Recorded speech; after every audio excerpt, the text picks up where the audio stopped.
Jadi gubernur acara di dia. Oh gitu? Bisa acara di dia.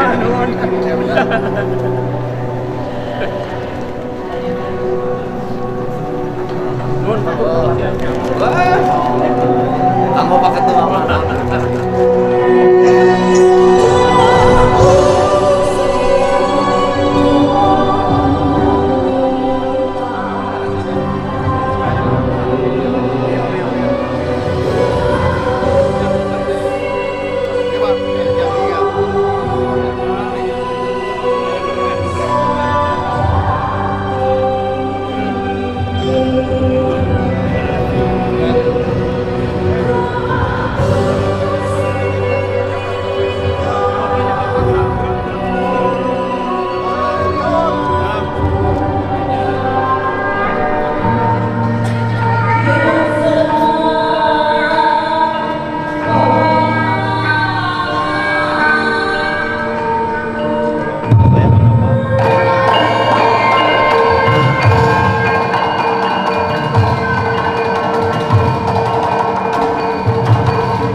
Assalamualaikum warahmatullahi wabarakatuh. Sampurasun. Bapak dan Ibu saya hormati para tokoh dari berbagai daerah di seluruh Indonesia yang tergabung dalam Asosiasi DPRD Provinsi seluruh Indonesia, dan yang hadir di sini adalah para ketuanya. Saya mengucapkan selamat datang di Provinsi Jawa Barat. Penduduknya lebih dari 50 juta. Alokasi pembiayaannya hanya 29 triliun. Itulah Indonesia. Tepuk tangan ya. Pak Ketua yang saya hormati, segenap seluruh tamu undangan, saya tidak bisa menyebutkan satu persatu. Yang pertama saya mohon maaf, ada kebahagiaan hari ini bagi warga Jabar karena Persib jadi juara. Persib juara, Jawa Barat istimewa. Sehingga ada euforia yang dilakukan oleh anak-anak, sehingga pada hari ini suaranya masuk ke ruangan ini biasanya hening. Yang kedua, Pak Wakil Dirjen Otonomi Daerah, ini kali pertama saya pidato di Gedung Sate, Pak. Karena sudah hampir 3 bulan saya belum pernah ngantor ke kantor ini. Kantor saya di tempat sampah, kantor saya di pinggir sungai, kantor saya di tepi danau, kantor saya di seluruh wilayah Jawa Barat ini. Apa sih sebenarnya yang menjadi pembicaraan kita? Itu lagu saya ciptakan tahun 2012 ketika saya berkunjung ke Papua. Saya menulis lagu judulnya Surga di Tanah Papua, karena saya melihat Papua itu seperti surga, bahkan surga yang diciptakan, dihadirkan buat Indonesia. Kandungan kekayaannya luar biasa, tetapi barangkali kependudukannya, kesejahteraannya yang harus terus ditingkatkan. Apa sih yang menjadi model kita? Model kita ini adalah model pengembangan otonomi daerah yang terus mengalami perubahan dan tarik ulur. Otonomi daerah pernah sampai puncaknya, kemudian menurun dan menurun. Esensi dari rakyat terhadap kita, ekspektasinya cuma satu. Apapun judulnya, apakah mau sentralisasi, apakah mau desentralisasi, apakah mau otonomi, mereka cuma nuntut satu, mereka hidup sejahtera. Kesejahteraan publik itu menurut saya ukurannya cuma 3. 1, kesehatannya dijamin. 2, pendidikannya dijamin. 3, perluasan lapangan kerja. Jadi kalau masyarakat sudah kesehatannya jamin, pendidikannya jamin, perumahan pemukimannya dijamin, rakyat ini sudah sejahtera. Apa sih yang membuat rakyat kita menjadi miskin? Satu, menurunnya derajat kesehatan berdampak pada semakin meningkatnya angka kemiskinan. Karena ketika orang sakit, maka dua kemungkinan yang terjadi, dia harus membayar biaya rumah sakit. Kalau tercover oleh BPJS ya alhamdulillah, kalau tidak tercover musibah. Ketika dia sakit, maka keluarganya kehilangan pendapatan. Ketika kehilangan pendapatan, maka keluarganya yang menunggu dalam setiap hari perlu pembiayaan. Maka orang sakit itu akan mengalami 7 tingkatan derajat kemiskinan dalam waktu sekejap. Sehingga kategori pembiayaan bagi masyarakat yang sakit, jangan lagi bicara miskin dan kaya. Kenapa?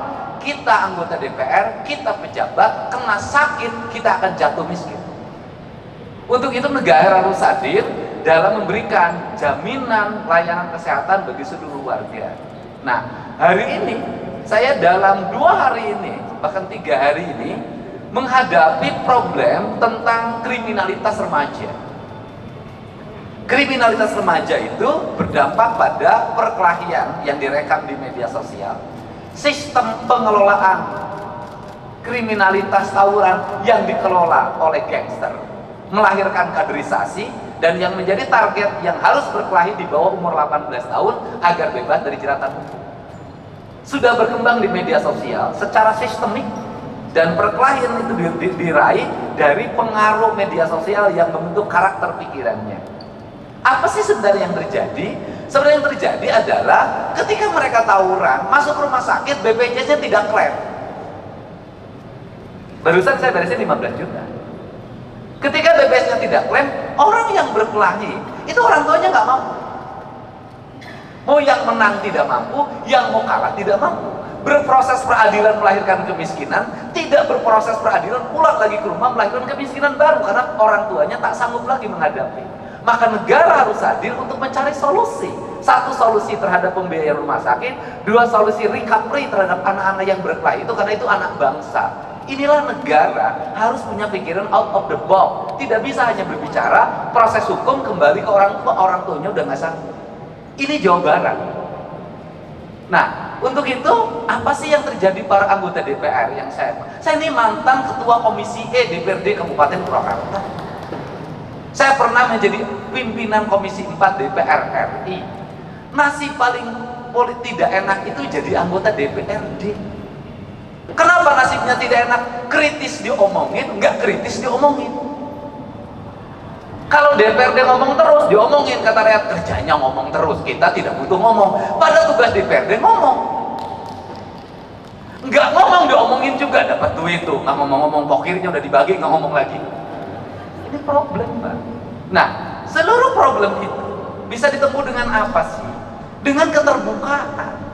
Keterbukaan itu apa? Kita harus mulai berani menceritakan apa adanya tentang diri kita, tentang isi anggaran kita, tentang kebijakan fiskal pusat dan daerah, tentang kebijakan fiskal kabupaten, provinsi terhadap kabupaten kota terhadap desa.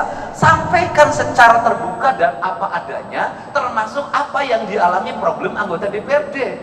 Apa sih problem anggota DPRD? Saya ini anggota DPRD, pernah ngalamin. Begitu jadi pinjem bank, honornya tinggal sisa 5 juta lagi.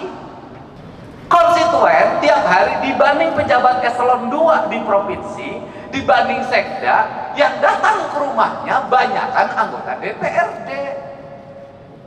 Anggota DPRD tunjangannya sudah habis dijaminkan ke bank BJB, tinggal 5 juta yang mintanya tiap hari.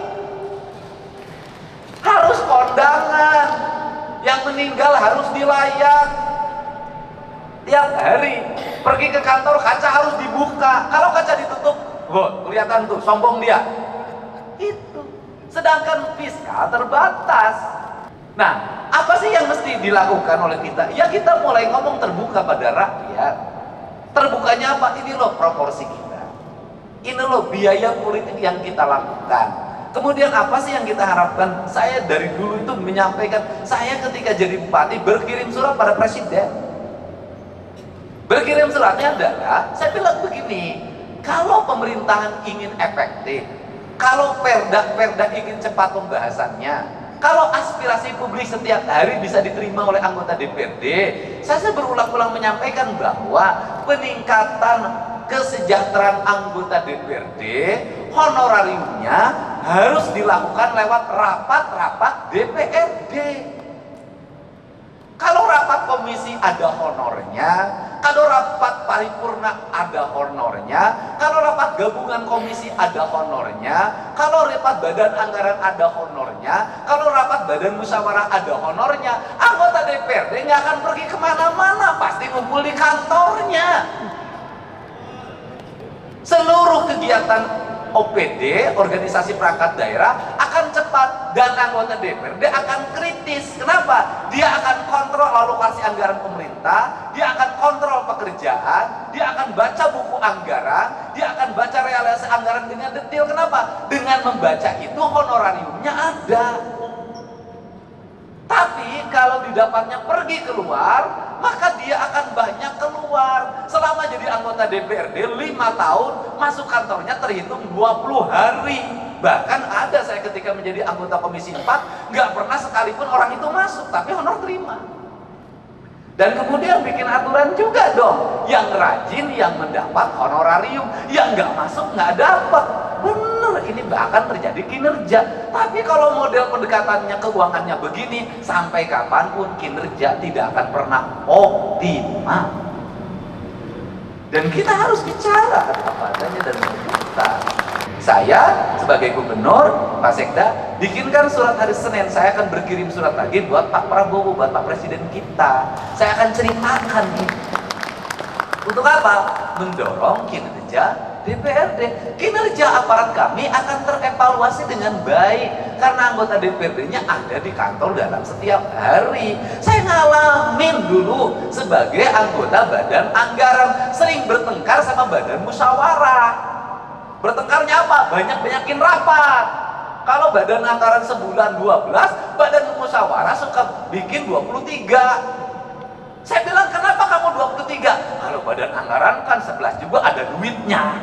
Ngomongnya anggaran, badan musyawarah jadwal doang. Begitu. Padahal belum tentu juga zaman sekarang. Nah, ini. Nah, untuk itu, maka kita ingin, harapan kita ke depan adalah ingin membangun keadilan fiskal. Keadilan fiskal itu di mana sih? Saya kemarin ketemu sama Gubernur Kalimantan Timur. Ini makan pemikiran, kan kita boleh dong punya pemikiran. Saya bilang, Gubernur Kaltim penduduknya berapa? 4 juta.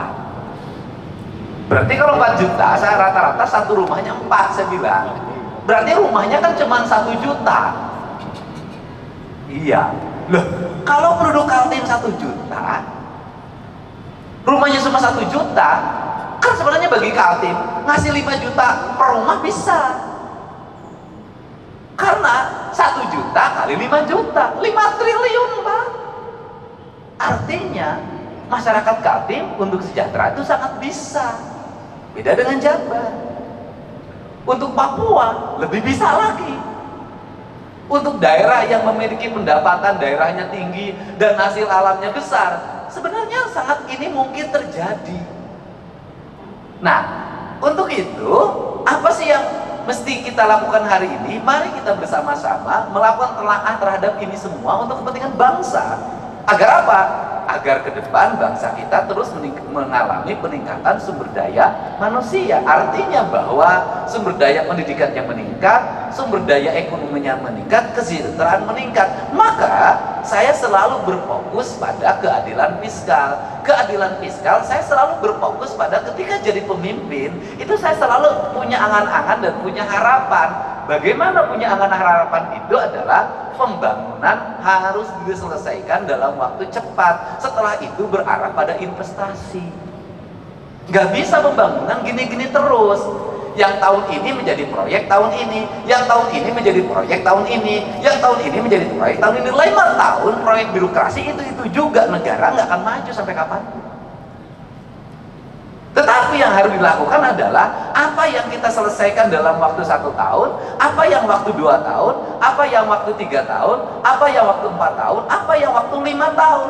Ini semuanya tidak boleh berulang. Pekerjaan kemarin harus tidak boleh dikerjakan hari ini lagi. Kenapa? Pembangunnya ke depan. Tujuannya untuk apa? Agar fiskal ini, fiskal yang tahun kemarin itu tidak digunakan untuk tahun ini. Dan negara sudah mulai berpikir untuk membangun kemandirian. Saya itu sudah punya rumusan, mudah-mudahan ini bisa dilakukan di Jawa Barat, adalah misalnya begini, desa itu berapa sih penduduknya di desa itu?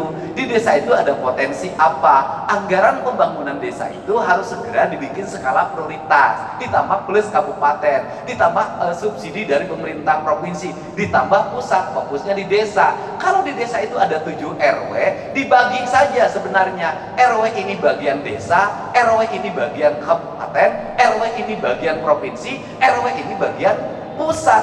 Jadi membangun desa paripurna itu bisa selesai dalam waktu 2 tahun.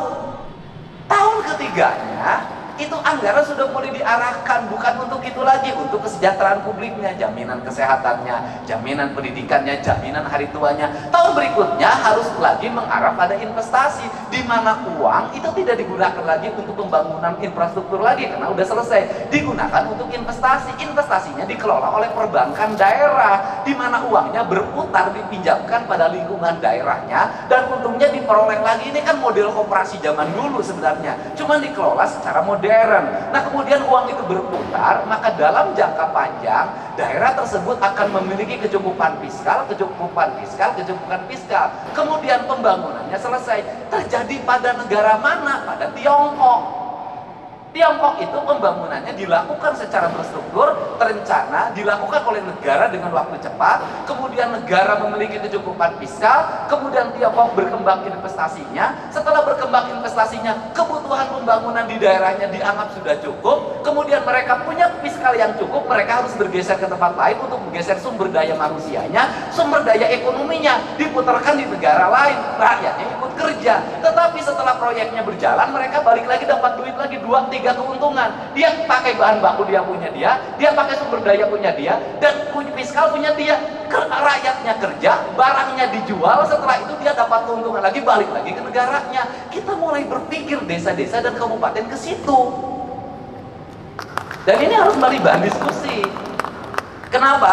Karena kita punya tugas. Kita ini hari ini adalah pahlawan untuk anak cucu kita ke depan. Tinggal pertanyaannya adalah, apakah anak cucu kita ke depan akan menganggap kita pahlawan atau pengkhianat?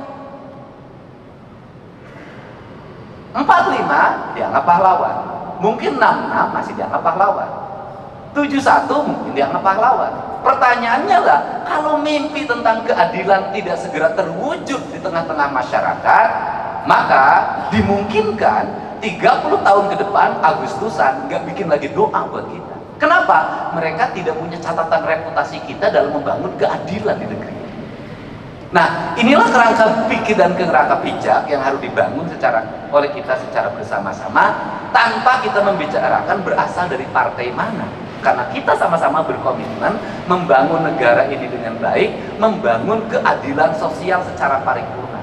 Dan keadilan sosial hanya bisa diwujudkan dengan pendekatan fiskal. Ini kan yang harus dibicarakan oleh kita, dan saya ingin para anggota DPR dalam pertemuannya ada rekomendasi-rekomendasi kontributif bagi perbaikan bangsa, bagi upaya membangun keadilan sosial, bagi upaya melakukan kebijakan keadilan fiskal. Karena apa? Karena negeri ini hanya bisa dibangun dengan fiskal yang baik, fiskal yang sehat, fiskal yang terencana, fiskal yang terarah, dan fiskal yang tidak lari ke luar negeri. Fiskalnya harus berputar di sini. Untuk itu saya ucapkan terima kasih. Semoga kalau tadi Pak Ketua DPRD Jawa Barat sudah dinobatkan sebagai ketua terpilih, saya ucapkan selamat Pak. Kan? Karena yang menyampaikannya Ketua DPRD DKI yang ketua hari ini. Dan saya baru Pak, sepanjang sejarah berdemokrasi Pak, ada ketua asosiasi, partainya beda, daerahnya beda, menyerahkan tampuk kekuasaan pada Bapak. Pada tempat lain yang partainya berbeda. Kenapa itu diberikan? Karena memang nggak ada honornya Pak. Ya apa ya? Duitnya kan harus nyari sendiri, Pak. Tapi selain itu adalah bentuk penghormatan dan penghargaan, gitu loh. Penghormatan dan penghargaan jauh lebih tinggi dibanding honor. Untuk itu kan jadi ketua DPR itu mencari kehormatan dan mencari penghargaan, bukan mencari honor. Makanya honornya nggak usah gede-gede. Bohong ya, harus lebih tinggi lagi. Saya ucapkan terima kasih para wakil ketua DPRD Provinsi Jawa Barat. Mudah-mudahan pertemuan ini pertemuan yang berkah, pertemuan yang membawa kebaikan, dan pertemuan yang bisa melahirkan rasa adil bagi kepentingan masyarakat Indonesia. Dan kita berharap dengan kepemimpinan Pak Prabowo Subianto, kita akan bisa terus meningkatkan kinerja pembangunan, mendorong pertumbuhan, menyiapkan investasi, menjaga investasi dengan baik, menumbuhkan tenaga kerja, menjaga kesehatan rakyat, meningkatkan kualitas pendidikan, kualitas lingkungan hidup, dan layanan birokrasi yang berdaya guna, berhasil guna, memiliki aspek output, outcome, dan benefit yang pada akhirnya tercipta keadilan bagi seluruh rakyat Indonesia dalam bingkai Negara Kesatuan Republik Indonesia. Saya ucapkan terima kasih, dan terakhir, ini bahan renungan kita, Pak. Ini saya selalu ngomong berulang-ulang. Gedung ini namanya gedung sate, Pak. Satenya itu ada 6, Pak. Kata sekda saya, 6 itu melambangkan bahwa dulu VOC itu membangun dengan 6 juta golden. Dan saya itu sampai hari ini tetap merasa malu, Pak, sebagai birokrat, sebagai politisi. Makanya saya punya ambisi untuk mewujudkan itu. Kenapa? Belanda, Pak, membangun infrastruktur di mana-mana dengan 1, pelabuhan, 2, lapangan terbang, markas pertahanan angkatan udara, gedung-gedung di mana-mana, kemudian jaringan irigasi, jaringan kereta api, jaringan listrik, telekomunikasi. Mereka cuma ngandelin jualan teh di Jawa Barat, jualan kina, jualan karet, jualan teh, jualan kina, jualan karet, bisa bikin gedung sate, bisa bikin gedung Pakuan, gedung Bank Indonesia, stasiun kereta api, pusen, pangkalan udara, pelabuhan, jaringan laut, jaringan darat. Kita ini sudah segala dijual, sudah bikin apa? Nah ini kenapa saya sangat ketat sama fiskal, itu kita ini sudah segala dijual, kita ini sudah bikin apa? Ini renungan kemerdekaan kita. Belanda yang katanya penjajah hanya ngelola kebun teh, kebun karet kalau di Jawa Barat, sama kebun kina, bisa bikin bangunan di Jawa Barat seperti ini. Kita sudah bikin berapa pangkalan udara, kita sudah bikin berapa pelabuhan, berapa stasiun kereta api, berapa rel kereta api baru. Yang ada pun rel kereta apinya sekarang hilang dengan papan-papan dan besi-besinya. Nah, mudah-mudahan ini bahan evaluasi kita. Kita sudah, kata orang Sunda, kita sudah unggul di larung, catang di rumpak. Sudah segala diangkat, pasir diangkat, batu diangkat, laut dikeruk, udah segala rupa. Kok kita nggak kaya-kaya? Kenapa sih? Berarti ada perencanaan belanja yang salah, ada belanja yang salah. Untuk itu, mari kita perbaiki cara belanja kita dan cara mengelola keuangan kita dengan prinsip 2, kata orang Sunda, saeutik kudu mahi, loba kudu nyesa. Apa artinya? Sedikit harus cukup, kemudian banyak harus tersisa. Dan di Jawa Barat itu lengkap. Di Jawa Barat itu ada daerah yang paling makmur, namanya Cimahi. Mahi itu artinya cukup. Ada daerah yang paling susah, namanya Cisaat. Saat itu artinya kering. Itu Jawa Barat. Dan Jawa Barat itu kekuatannya di air. Jadi kalau orang Jawa Barat pengen makmur, maka perkuatlah pengelolaan air. Kalau airnya terjaga, bersih, terpelihara, Jawa Barat akan subur, makmur, gemah ripah, loh jinawi. Demikian saya ucapkan terima kasih, mohon maaf atas segala kekurangannya. Semoga pertemuan ini pertemuan yang membawa kebahagiaan ketika pulang ke rumahnya masing-masing. semoga betah di Bandung, bisa makan di Bandung, tidur nyenyak di Bandung. Hatur nuhun, wallahul muwaffiq ila aqwamit thoriq. Assalamualaikum warahmatullahi wabarakatuh.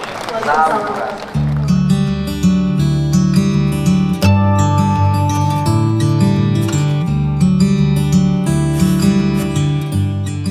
3, 2, 1. Baik, boleh tepuk tangannya boleh Bapak Ibu, karena dengan ini Musyawarah Nasional 1 ADPSI dan ASDEPSI tahun 2025 telah resmi dibuka.